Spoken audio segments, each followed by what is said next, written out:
Does using a sulfate-free shampoo keep scalp clean and slow buildup?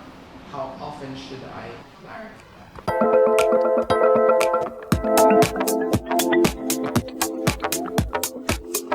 Anytime you say sulfate-free to me, I'm assuming that it is a shampoo that bubbles, lathers, or suds. How I view a shampoo that bubbles, lathers, or suds is certainly should be sulfate-free. You know, sulfate was a huge marketing tool at the beginning of the natural hair movement about 20 years ago. And guess what? That's because sulfates were in dishwashing liquid, and that meant every shampoo that ever existed before the natural hair movement was excuse my language, was dishwashing liquid. So they're gentler now. They are for many textures, but they're not for a lot of textures. Or how I define shampoo that bubbles, lathers, and suds, sulfate-free, hopefully, is that for flatter, straighter, naturally oily textures, that's their primary shampoo. The further you move away from flatter, straighter, oily textures and move into curlier, kinkier textures, that becomes a shampoo that you use as a treatment on the occasion. I'd say like every 2 months or so to remove buildup,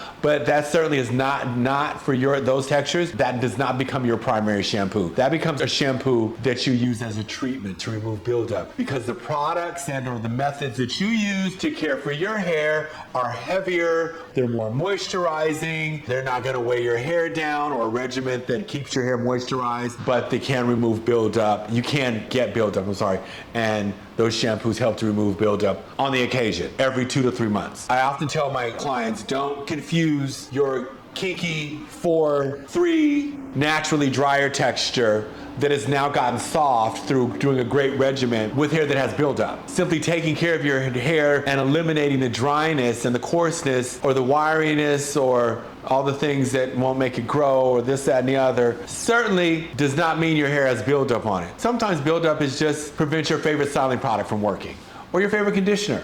And you just need to remove a little bit of that cast off of the hair. I hope that helps to define how to use a No Suds shampoo for which textures, because of course No Suds shampoos are better for kinkier, coily, wirier textures, naturally drier textures, long hair, color treated hair. And using them interchangeably depending on your texture is where you'll get the best results. No more one size fits all. How often should I clarify? I don't know, clarify like every 2-3 months with a sudsing sulfate-free shampoo. So if you like these videos, I hope that you click like and subscribe and go to hairrules.com for further education and find a regimen and products that are specific to your hair texture, not someone else's. And so every day can be a great hair day. And yeah, we'll see you soon.